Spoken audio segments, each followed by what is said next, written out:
저와 여러분은 하나님을 믿는 사람들입니다. 여러분 하나님을 믿으시죠? 하나님을 믿는 사람에게 가장 중요한 문제는 무슨 문제일까요? 믿음의 문제죠. 믿는 사람에게는 믿음의 문제가 제일 중요한 문제입니다. 왜 가만히들 계세요? 아닙니까? 맞죠? 믿는 사람에게는 믿음의 문제가 가장 중요한 거예요. 그렇기 때문에 믿는 사람들, 믿음 생활하는 사람들은 이 믿음이, 내 믿음이 어떤 상태에 머물러 있는지를 정기적으로 점검하는 것이 너무너무 중요한 문제입니다. 여러분 자동차를 대부분 운전하시는데요, 자동차가 멀쩡히 잘 달리고 있으나 국가에서는 정기적으로 자동차를 점검하라고 말합니다. 그 정기 점검에 참여하지 않으면 벌금이 나옵니다. 법적으로 정기 점검을 하라는 거예요. 이런 생각을 할 수 있습니다. 아니 자동차 멀쩡하게 잘 달리는데 무슨 정기 점검을 받으라고 하냐, 돈 들여서. 여러분 자동차가 잘 달리고 있으나 점검을 받아야 됩니까? 말아야 됩니까? 받아야 됩니다. 왜냐하면 자기 자신의 목숨이 달려있는 문제고 남의 목숨이 달려있는 문제예요. 그렇기 때문에 달리는 자동차에게 가장 중요한 문제는 고장 나지 않도록 정기 점검하는 문제가 굉장히 중요한 문제듯이, 믿음의 사람에게는 믿는다고 하는 것, 이 믿음이라고 하는 것을 점검하는 것이 굉장히 중요한 겁니다. 그냥 덮어놓고 난 주일 지키잖아, 나는 봉사하잖아, 나는 헌금생활 하잖아, 아무 문제 없으니까 믿음 정기점검 받을 필요가 없어, 이렇게 말하는 사람이면, 아니 자동차 잘 달리고 있잖아, 아무 문제 없잖아, 고장난 적 없잖아, 정기점검 필요 없어 하는 사람이랑 마찬가지입니다. 그러다가 갑자기 자동차가 쓰거나 브레이크가 고장나거나 아주 위험한 순간이 발생할 수도 있는 것처럼 믿음도 마찬가지입니다. 믿음 생활하는 사람에게는 믿음의 문제만큼 중요한 게 없기 때문에 믿음을 점검하는 것이 굉장히 중요합니다.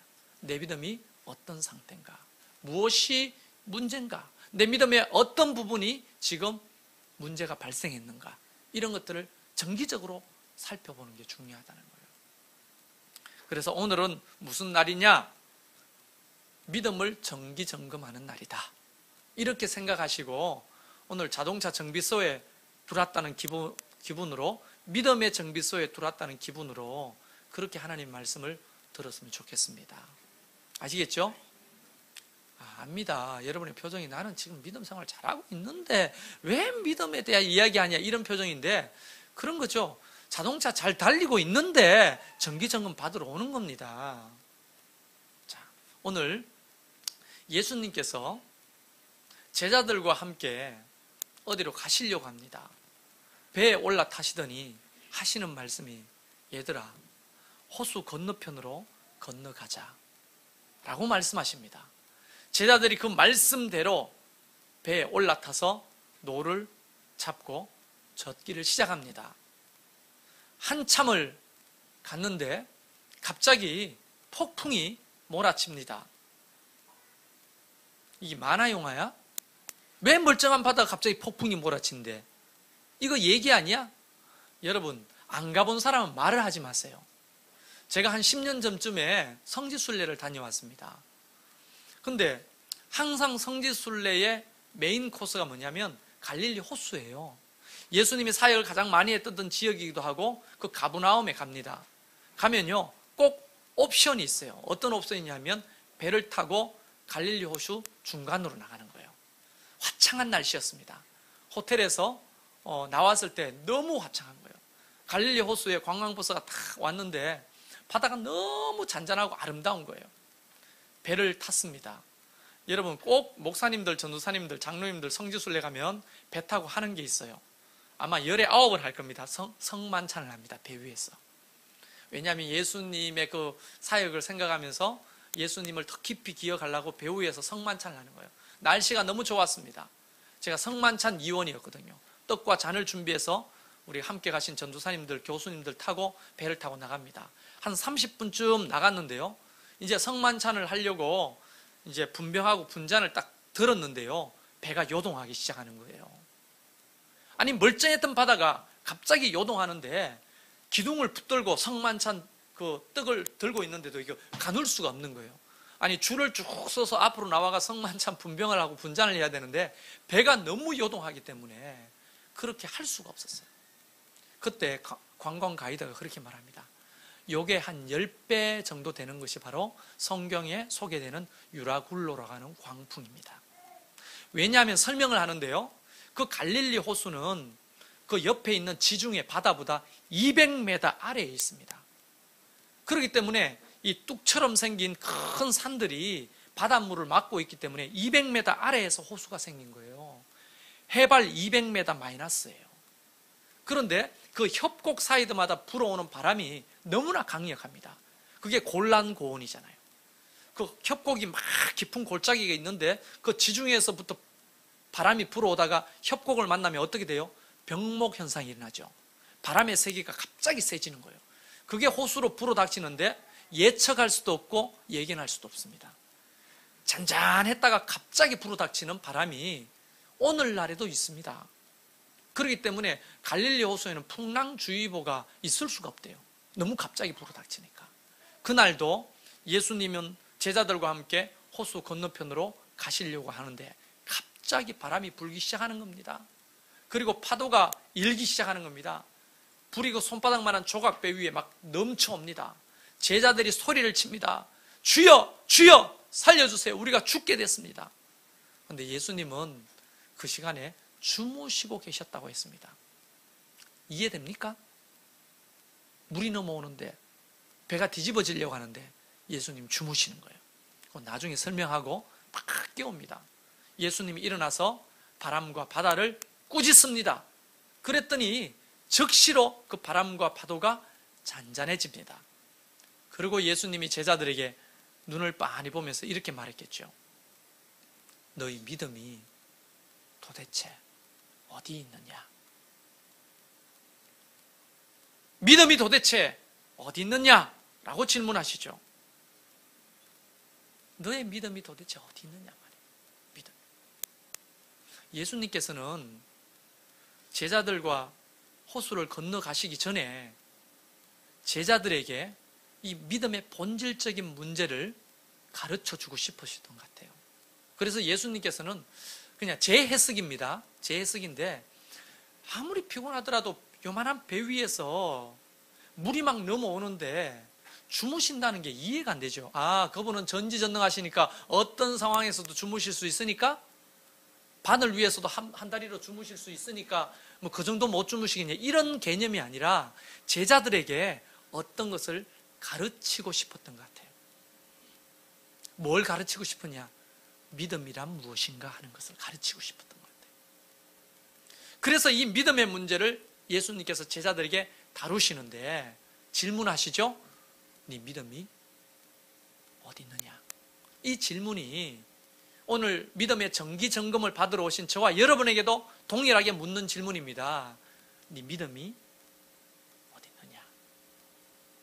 네 믿음이 어디 있느냐? 왜 이런 질문을 하시는지를 한번 지금부터 따져보도록 해보겠습니다. 우선은요, 네 믿음이 어디 있느냐, 이 말은 제자들에게 진짜 믿음이 있다는 말입니까? 없다는 말입니까? 없다는 말입니다. 아니, 제자들조차도 믿음이 없다면 우리는요, 자주자주 우리 믿음이 어디 있는지를 찾아보고 점검해 봐야 되지 않을까요? 자, 어떤 믿음의 문제가 있었는지를 지금부터 이야기할 때 여러분도 이런 믿음의 오류가 있는지를 한번 정기 점검해 보시라는 거예요. 자, 첫 번째는요, 이겁니다. 제가 여러분에게 묻습니다. 예수님이 이렇게 말하는 거죠. 얘들아, 호수 저편으로 건너가자. 분명히 22절에 그렇게 말씀하시죠? 누가 말씀하십니까? 예수님이 얘들아, 제가 반복하는 걸 잘 들어보세요. 생각해 보세요. 얘들아, 호수 저편으로 건너가자 라고 말씀하셨다면 건너가질까요? 안 가질까요? 네? 예수님이 하신 말씀이라면 그렇게 될까요? 안 될까요? 예수님이 누구시죠? 요한복음 1장에는 말씀이 육신이 되셨다라고 했습니다. 그 말은 창세기 1장에 하나님이 천지를 창조하실 때 그 말씀으로 창조하신 그 당사자가 예수 그리스도 그분이십니다. 그분이 말씀하시기를 호수 건너편으로 건너가자라고 분명히 호수 그 배를 타기 전에 말씀하셨고, 그 말씀은 반드시 이루어집니까? 안 이루어집니까? 폭풍이 와도 이루어져요? 바람이 불어도 이루어져요? 진짜 그렇게 믿어요? 근데 제자들 보세요. 예수님이 호수 건너편으로 건너가자고 했는데 폭풍과 바람 때문에 그 말씀이 믿어지지가 않는 거예요. 예수님이 건너가자고 했으면 반드시 건너가지는 겁니다. 폭풍이 일어도 건너가지는 거예요. 혹시 배가 뒤집혀도 건너가질까요? 안 질까요? 다른 성경에 다른 이야기가 하나 나오죠. 폭풍 치는 밤에 제자들이 막 고전분투를 하고 있는데 예수님이 폭풍 치는 바다 위를 걸어오시잖아요. 중력의 법칙을 거스리고 물 위로 걸어오시는 그분이 창조주 하나님이시라고요. 그분이 호수 건너편으로 건너가자라고 말씀하셨다고요. 그러면 반드시 호수 건너편으로 건너가지는 겁니다. 그 말씀이 믿어지지 않는 거예요. 말씀이 믿어지지 않는 불신, 이것이 믿음의 굉장히 중요한 문제입니다. 선포되는 말씀, 기록되어 있는 말씀, 우리 가운데 임재이신 예수 그리스도의 그 육신이 말씀이잖아요. 그래서 말씀에는 세 가지 요소가 있는 거예요. 이 땅에 성육신 하신 말씀 그 자체인 예수 그리스도, 기록되어 있는 성경 하나님의 말씀, 강단에서 선포되는 하나님의 선포되는 말씀, 이 세 가지를 하나님의 말씀으로 보는 겁니다. 그런데 그 말씀이 믿어지지 않는 거예요. 헷갈리는 겁니다. 안 믿어지는 거예요. 그런 사람들에게 오늘 예수님이 하시는 말씀이 네 믿음이 어디에 있느냐? 라고 물으시는 거예요. 말씀이 믿어지는 믿음이 어디 있느냐는 거예요. 우리가 믿음 생활 한다는 것 자체는 기록되어 있는 하나님의 말씀, 선포되는 하나님의 말씀을 사람의 얘기가 아니라, 사람의 건이 아니라 살아계신 하나님의 말씀으로 믿는 믿음으로부터 시작하는 거잖아요. 예수님이 그렇게 말씀하셨다면 됩니다. 할렐루야. 교회 건축 될까요? 안 될까요? 네? 지난주에는요, 건축학금이 똑 떨어져가 못 살 돈이 없었어요. 못. 그래서 목사님한테 피스가 박는 거 있잖아요. 나사. 땅바닥에 떨어진 거 주워보세요. 많이 떨어져 있어. 그럴 때 갑자기 의심이 되는 거예요. 왜 이렇게 교회 건축이 재빠르게 막 물질 공급대가 탁 되지 않고 왜 이렇게, 그럼 목사님이 막 쓸어가지고 그 나사를 줍는 거예요. 나사를 주워가지고 박으려고. 여러분, 의심이 생기는 거예요. 그러나 순간 아니지. 못 살 돈이 없어도 건축이 완성될까요? 안 될까요? 되는 이유는 하나님께서 우리 공동체 안에 분명히 말씀하셨기 때문에 됩니다. 말씀하셨다면 그게 됩니다. 두고 보세요. 제 말이 거짓말인지. 여러분, 교회가 부흥할까요? 안 할까요? 네? 아니 좀 호응을 해주세요. 뭐 해도 되고 안 해도 되고, 뭐 나는 너 여기 오래 안 다닐게 네 부흥하든지 말든지 알아서 해라, 이겁니까? 그거 아니잖아요. 부흥합니까? 안 합니까? 왜 부흥합니까? 오늘 기도한 신혜주 집사의 기도대로 진접에서 열방까지 쓰임받는 비전을 우리 교회에 주셨기 때문에 반드시 부흥하게 돼 있습니다. 그 교회는요. 처음에 개척할 때 12명이 둘러 앉아가지고 아무것도 없는 예배당에 돗자리 깔고 앉아 기도했어요. 기도하고 그렇게 말했죠. 5년 안에 교회 짓는다. 그때 5년 안에 무슨 교회를 지어요. 12명이 청년들이 앉아가지고 그냥 바닥에 돗자리 깔고 사진 아직 있어요. 그 돗자리 깔고 5년 안에 우리가 교회 짓는다. 하나님이 짓게 하시고 부흥케 하실 것이다. 하나님이 그렇게 주의 종을 통해서 믿음으로 선포하면 이루어 주시는 거 아닙니까? 그 말씀을 믿는 믿음이 중요한 거예요. 제 말을 믿으라는 게 아니고 하나님께서 말씀하셨다면 그 말씀을 믿는 믿음.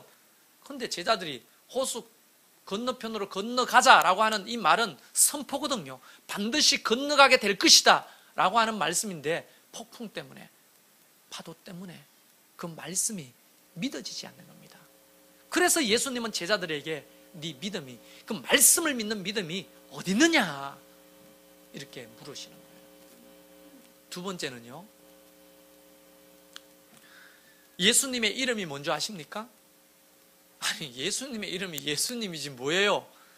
여러분, 예수님이 태어나기 전에 요셉에게 천사가 와서 예수님이 태어날 것을 예언해 주시죠. 그때 그 이름을 임마누엘이라 하라. 임마누엘을 번역하면 우리와 함께 계신다는 겁니다. 함께 계신다. 예수님의 특징은 뭐냐면 선한 목자거든요. 선한 목자 되시는 그분은 양들과 언제나 함께 하시는 거예요. 성육신 하셨다는 것은 무엇을 의미합니까? 하나님이 보좌를 버리시고 이 땅에 오셔서 우리 인간과 함께 하셨다는 것입니다. 그분의 사역의 중심은요, 우리와 함께 하시는 거예요. 여러분, 그 조각배 안에 누가 계십니까? 예수님이 계시는 겁니다. 함께 계시는 겁니다. 그런데 파도와 바람 때문에 그 배 안에 함께 동승하고 계신 예수님이 안 보이는 거죠. 순간 파도와 바람이 더 크게 보이는 거죠. 그러니까 그들의 믿음의 문제는 어떤 믿음의 문제인가 하면 하나님이 우리와 함께 하신다고 하는 이 믿음이 희미해지면 두려움에 빠지는 겁니다. 절망에 빠지는 겁니다. 어떤 상황 속에서도 그분은 우리와 뭐 하신다고요? 함께 하시는 거예요. 그분은 임마누엘입니다. 이름 자체가 우리와 함께 하신다는 거예요. 여러분, 재정적으로 힘들어요? 부도 났습니까? 사업이 망하기 일보 직전입니까? 해도 해도 안 되는 일이 있어요? 병들었습니까? 의사가 며칠 못 산다고 말씀하십니까? 자녀들이 뜻대로 부모의 그 가르침을 받지 않습니까? 여러분의 신앙이 잘 성장하지 않습니까? 여러분의 삶을 힘들게 하고 아프게 하는 그 상황 속에서도 우리는 간혹 이런 생각을 하게 되죠. 하나님이 살아계신다면 내 인생이 왜 이럴까? 하나님이 정말 나와 함께 하긴 하시는 걸까? 이런 의심이 생기잖아요. 이런 의심이. 그러니까 믿음의 문제는 그분이 어떤 상황, 어떤 경우에도 나와 함께 하신다고 하는 그 임마누엘 하나님을 믿는 믿음이 중요한 거거든요. 여러분, 우리는 항해 중이죠. 인생이라고 하는 항해를 하고 있습니다. 인생의 배를 타고 우리는 항해를 하는 거예요. 어떨 때는 폭풍을 만납니다. 어떨 때는 파도를 만납니다. 어떨 때는 자초당하기도 하고 어떨 때는 암초를 만납니다. 그렇지만 괜찮은 것은 그분이 우리 인생의 배에 함께 하시는 분입니다. 할렐루야. 그 교회가 가장 큰 문제에 직면했을 때는 언제인 줄 아십니까? 하나님의 교회에 주님이 없다고 생각하는 그 순간에 교회는 망하는 겁니다. 최성열 목사가 없어도 하나님이 계시면 됩니다. 믿습니까? 그게 출애굽기 1장에 보면 나오잖아요. 여호수아 1장. 여러분, 모세가 죽었어요. 모세가 어떤 사람입니까? 사람들에게는 하나님과 같은 존재였어요. 모세가 무슨 하나님 같은 존재예요? 성경에 그렇게 하나님이 직접 말합니다. 모세야, 너는 아론과 미리암과 백성들에게 하나님 같은 존재가 될 것이다. 하나님이 직접 모세를 그렇게 축복하셨어요.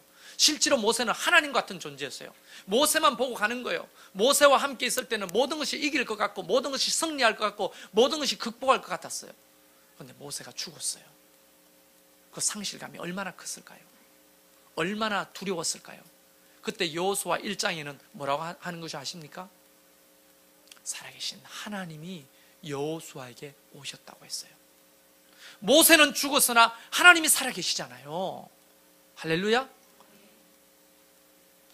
교회에 돈 많이 가지고 있는 부자가 없어도요, 하나님이 계시면 됩니다. 네. 권력 있는 사람이 없어도 하나님이 있으면 되는 거예요. 어떤 그런 일은 뭐 없겠지만 만에 하나 최성열 목사가 없어도 그 교회는 됩니까? 됩니다. 하나님이 계시면 되는 거예요.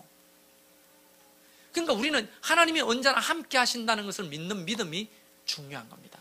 여러분의 인생의 배에 하나님이 동승하고 계시고 그분이 언제나 함께 하신다는 걸 믿는 믿음, 힘들고 어려워도 그 믿음만 있으면 흔들리지만 다시 힘을 내고, 포기하고 싶지만, 절망하고 정말 힘들지만 다시 그 믿음만 있으면 세워지는 겁니다. 하나님이 함께 하시는데도 그 바람과 파도 때문에 주님이 보이지 않는 자들을 향해 주님이 물으시는 거죠. 네 믿음이 어디 있느냐? 네 믿음이 어디 있느냐? 이렇게 물으시는 거예요. 세 번째는요, 어떤 믿음의 문제가 발생했냐면, 이 누가복음 앞을 쭉 읽어봐야 되는데요, 7장에 보면 백부장의 하인을 고칩니다. 어떻게 고칩니까? 백부장이 이렇게 말하죠. 오실 필요 없습니다. 나도 종절이 많은데요, 가라 하면 가고 오라 하면 옵니다. 하라 하면 합니다. 예수님 우리 집에 올 필요 없어요. 말씀만 하십시오. 그래서 말씀만 했더니 그 시로 하인이 나았다는 것을 제자들이 봅니까 안 봅니까? 깜짝 놀랐어요. 사람을 만나지도 않고 멀리 있는데도 말씀으로만 병을 고칩니다. 깜짝 놀랐어요. 그 뒤에 제자들과 예수님이 나인성으로 들어가는데 갑자기 저기서 상녀 행렬이 오는 겁니다. 근데 그 상녀 관을 붙들고 너무나 슬피 우는 여자를 만나게 됩니다. 도대체 누구길래, 누가 죽었길래 저렇게 슬피 우나 물어봤더니 하나밖에 없는 아들이 죽었다는 거예요. 과부인데 남편도 없어요. 그러니까 이 여자에게는 인생의 완전 절망 속에 빠져 있죠. 그런데 예수님께서 그 관에 손을 대고 하시는 말씀이 청년아 일어나라 말씀하시니까 그 아이가 일어났다고 했어요. 그것을 제자들이 지켜보면서 깜짝 놀랐죠. 도대체 이 사람이 누군가? 상상을 초월한 일이 벌어지잖아요. 그것뿐인 줄 아십니까? 뒤에 보면 이런 8장의 서두에 이런 말이 있습니다. 또한 악귀를 쫓아내고 병 고치고 어떤 여자는 7 귀신 들렸던 여자도 고침받고 주님을 따랐습니다. 다시 말하면 이 제자들은 앞서 죽은 자를 살리고 수많은 병을 고치고 귀신이 쫓겨나는 것을 봤습니다. 그럼에도 불구하고, 잘 들어보세요. 그럼에도 불구하고 오늘 예수님의 함께 하심과 그분의 능력을 믿지 못하는 거예요. 그분의 능력을. 우리는 기도할 때마다 이렇게 기도하잖아요.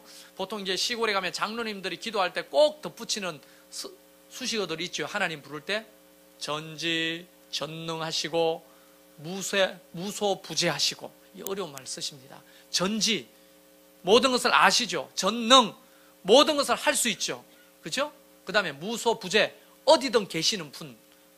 그렇게 말로는 고백하는데 그분의 능력을 제한할 때가 많습니다. 다시 말하면 제자들은 머릿속에 이런 생각을 했던 거죠. 그래, 죽은 자 살릴 수 있어. 병든 자 고칠 수 있어. 말로 모든 것을 하지. 귀신 쫓아낼 수 있어. 그러나 바람과 파도가 치는 이것은 하실 수가 없을 거야. 그런 마음이 있기 때문에 우리가 죽겠나이다 그렇게 말하는 거 아니에요. 여러분, 주님의 능력은 우리가 고백하는 대로 전능하십니다. 전능하신다는 말은 못하실 게 없다는 겁니다. 그분의 능력은 우리가 가늠할 수가 없습니다. 근데 간혹 우리는 우리의 경험과 지식으로 예수님의 능력을 제한할 때가 있잖아요. 그래, 죽은 자를 살리는 것 돼. 병자 고쳐, 귀신 쫓아낼 수 있어. 그러나 이것은 안 될 거야. 그게 무슨 믿음입니까? 그것조차도 된다고 믿는 것이 믿음 아니에요? 다른 거는 다 된다고 생각하고 이 부분은 안 된다는 거예요. 그게 사람마다 다 한 가지씩은 있어요. 있죠. 물론 그것을 우리가 뭐 말로 말 안 하지만 마음속으로 다른 거는 다 되는데, 뭐 우리의 자녀 인간 만드는 건 안 돼. 두드려 패도 안 되고 가르쳐도 안 되고 얼러도 안 되고 달래도 안 되고 협박해도 안 되고. 그런데 하나님이 하시면 됩니다. 우리 남편 술버릇, 또 우리 남편 도박하는 그 버릇, 이거는 싸워도 안 되고 이혼하자 해도 안 되고 찌직 뽑고 난리쳐도 안 되고 못해. 하나님이 하시면 됩니다. 하나님은 제한받지 않는 분이에요. 모든 것을 다 하실 수 있는 분이에요. 그런데 제자들은 왜 그 밤에 파도와 바람 때문에 주님이 보이지 않는 거죠? 그것만은 안 될 것 같은 불신 때문입니다. 그러나 주님이 일어나서 하시는 게 뭡니까? 아무 말씀을 하시지 않고 먼저 바람과 파도를 꾸짖으셨잖아요. 그랬더니 잔잔해지잖아요. 그때 제자들이 놀라는 거예요. 그분의 능력을 과소평가하고 제안했던 자기 자신이 부끄러웠던 거죠. 여러분, 그렇다고 우리는 아무것도 안 하고 하나님이 다 하시니까 하나님이 다 하세요, 이런 걸 가르치는 게 아닙니다. 하나님은 본질적으로 모든 것을 하실 수 있는 전능하신 분임을 내가 지금 말하는 거잖아요. 하나님을 제한하지 마십시오. 하나님을 자꾸만 우리의 경험과 지식으로 제한하는 자들을 향해 주님이 오늘 물으시죠. 네 믿음이 어디 있느냐? 네 믿음이 도대체 어디 있느냐 하는 거예요. 저는 하나님의 전능하심을 믿습니다. 하나님 앞에서 꿈을 꾸십시오. 그 꿈은요, 믿음입니다. 믿음대로 되는 거예요. 그래서 성경을 읽어보면요, 주님이 정말 자주 하신 말씀이 뭡니까? 네 믿음대로 될지어다. 네 믿음대로 될지어다. 무슨 믿음입니까?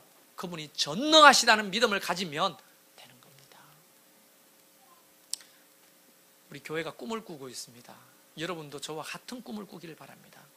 다음 세대를 위해서 유치원 사역도 하고 학교 사역도 하고 세계 선교를 위해서 그런 선교 센터도 짓고 하나님이 필요하시고 원하시는 곳에 교회도 지어주고 학교도 지어주고 병원도 지어주고, 이런 얘기를 하면 작은 개척교회가 어떻게 그런 일을 할 수 있을 것인가, 뭐 되긴데도 뭐 한 50년 지나고 목사님 은퇴하면 되겠지, 이렇게 생각하시는데요, 저는 믿어요. 하나님이 제 시대에, 우리 시대에 다음 세대를 위해서 그 위대한 일을 행하실 줄은 믿습니다. 하나님을 제한하기 싫어요. 당장 교회 헌금 통장을 보면 가능성이 없지만 믿음으로 보면 그게 가능합니다. 여러분의 자녀들이 우리 교회가 세운 그 학교에 다니게 될 것입니다. 할렐루야. 여러분이 늙으면 우리 교회가 세운 그 실버 타운에 저렴하게 양질의 서비스를 받게 될 거예요. 왜 그건 여러분 안 늙어요? 꿈을 꾸는 대로 되는 거예요. 왜? 그건 믿음이기 때문에. 그것 가지고 뭐 우리가 부귀영화를 누리려고 하는 것도 아니고 무슨 땅 투기를 하려고 하는 것도 아니고, 그런 위대한 꿈을 꾸고 하나님 앞에 믿음으로 기도하는데 왜 안 되겠냐 이거예요. 그게 안 믿어지는 게 이상한 거죠. 여러분, 하나님의 능력을 제한하지 마십시오. 하나님은 전지전능하십니다. 할렐루야. 마지막입니다. 제자들이 이렇게 말하네요. 갑자기 바람과 바다를 향해 예수님께서 야단을 치시니 바람과 바다가 잔잔해졌습니다. 그때 제자들이 서로 말하되, 서로 막 보면서 어떻게 말하는 줄 아십니까? 이렇게 말합니다. 도대체 저분이 누구길래 바람과 바다도 순종하는 거? 이 말이 이상하지 않아요? 제자들 입에서 이 말이 나왔다는 게 이상하지 않습니까? 지휘하는 저분을 향해, 저 사람이 누군데 저렇게 지휘를 하지? 웃기는 얘기잖아요. 성가대 지휘자니까 지휘를 하는 거죠. 저분이 누구길래 지휘를 하겠어요? 그렇지 않습니까? 지휘자니까 지휘를 하는 거죠. 그분이 창조주시니까 바람과 파도가 순종하죠. 안 그래요? 제자 입에서 저 사람이 누구지? 저 사람 누구야 도대체? 어떤 분이야? 다시 말하면 제자들이 예수님의 존재에 대해서 정확하게 인식한다는 말입니까? 못한다는 말입니까? 못한다는 말이에요. 그분의 존재를 믿지 못하는 거예요. 그분이 하나님이심을, 창조주이심을, 모든 세상 만물을 섭리하시고 운행하시는 이심을, 그 존재를 믿지 못하는 거예요. 간혹 우리는 살다 보면 그분의 존재가 막 위협을 느낄 때가 있어요. 지난번에 목사님들하고 얘기하다가 여러분 그 오스웰 사건이라고 아십니까? 미국에 1974년도인가 54년도인가 기억이 안 나는데 UFO가 추락했어요. UFO는 그 미확인 물질을 다 UFO라고 하죠. 풍선이 떨어져도 이게 뭔지 모르면 UFO인 거예요. 근데 UFO가 떨어졌는데 나중에 CIA 그 은퇴하는 사람이 오스웰 그 외국 그 UFO 사건은 사실이었다고 얼마 전에 폭로를 했습니다. 그리고 아이만한 그 외계인을 시신을 봤다고 말했어요. 머리는 크고 키는 아이만한데 비닐 옷 같은 방수복을 입은 시신을 봤다고 증언을 했습니다. 그 얘기가 보도되면서 일파만파 막 사람들 사이에 회자되면서, 물론 그 교회 성도들에게는 회자되지 않았죠. 막 되면서 어떤 위기가 오냐면 이런 거예요. 그렇다면 진짜 외계인이 있는 걸까? 그러면서 이야기가 막 살을 붙여갑니다. 그러면 지적 설계론, 다시 말하면 우리는 지적 설계론이라 하면 진화된 게 아니고 하나님이 창조하셨다고 믿지만 한간에는 이 지적 존재가 누구라고 봐요? 외계 문명이라고 보거든요. 외계인.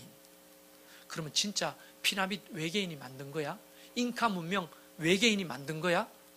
말할 수 없는 그 4,000년 전에 벽화에도 우주선 같은 게 나오는데 진짜 외계인이 있는 거야? 막 하면서 그러면 하나님은 흔들리는 거예요.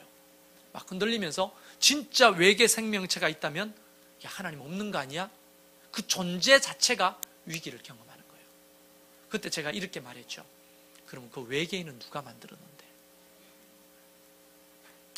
외계 생명체가 있다면 그 외계 생명체는 도대체 누가 만들었는데? 좋다 이거야. 외계 생명체가 와가지고 이 우리를 창조했다고 하자. 그럼 외계 생명체는 지 스스로가 이래가지고 생겼냐? 누가 만들었을까? 외계 생명체가 사는 그 행성은 도대체 누가 만들었으며, 그들도 자연 법칙을 경험하고 있기 때문에 비행기 타고 날아다니는 거 아니냐? 우리보다 조금 빠른 거 아니냐? 그렇지만 기계예요, 아니에요? 이해 안 돼요? 우리보다 조금 빠른 거지만 기계예요, 아니에요? 조금 빠른 게 아니고 아주 많이 빠르죠. 많이 빠르지만 기계에 의존하는 유한한 존재라는 거잖아요. 신이 아니라는 거잖아요. 그렇다면 그들 또한 누가 창조했을 거 아니에요. 저는 외계인이 있고 없고 아무 문제가 없어요. 외계인이 있다 할지라도 그분을 창조하신 이가 따로 있다고 믿거든요. 그분이 하나님이라고 믿거든요. 왜 갑자기 그런 눈으로 봅니까? 아니에요? 예, 그러면 여러분의 조상은 외계인으로 생각하십시오. 그러나 저는 믿는 것이 있습니다. 하나님이 존재하시고 그분의 존재는 바로 파도와 바람을 잠잠케 하실 만한 창조주시라고 하는 그 존재론을 정확하게 믿는 믿음이 필요한 거예요. 이런 것들이 뭐 외계인 때문에 흔들리고 무슨 환난 때문에 흔들리고 핍박 때문에 흔들려서 정말 하나님이 살아계실까? 없는 게 아닐까? 왜 계시면 이런 일이 생길까?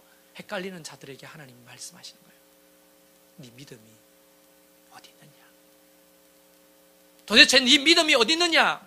내 존재를 믿지 않은데 무슨 믿음이 생길 수 있겠느냐? 하나님이 살아계십니다. 제가 4가지를 말씀드렸죠. 호수 저편으로 건너가자 말씀하셨으면 그대로 이루어집니다. 말씀을 믿는 믿음 여러분에게 있는지 점검하십시오. 그분이 언제나 우리와 함께 하신다고 말씀하셨으면 어떤 상황에도 함께 한다는 사실을 여러분 믿으십시오. 그분의 능력을 제한하지 마십시오. 그분은 전능자이십니다. 할 수 없는 것이 없습니다. 우리의 경험과 지식으로, 우리가 아는 상식으로 하나님을 제한하지 말라고요. 하나님의 능력을 믿는 믿음을 가지십시오. 어떤 상황 속에서도 그분이 하나님임을, 그분이 살아계시는 하나님임을, 그 존재를 믿는 믿음을 가지십시오.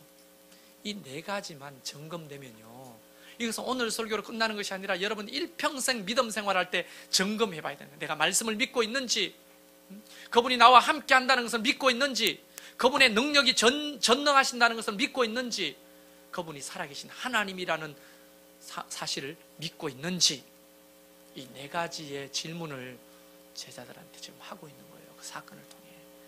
이런 믿음이 너에게 어디 있느냐 묻는 거죠.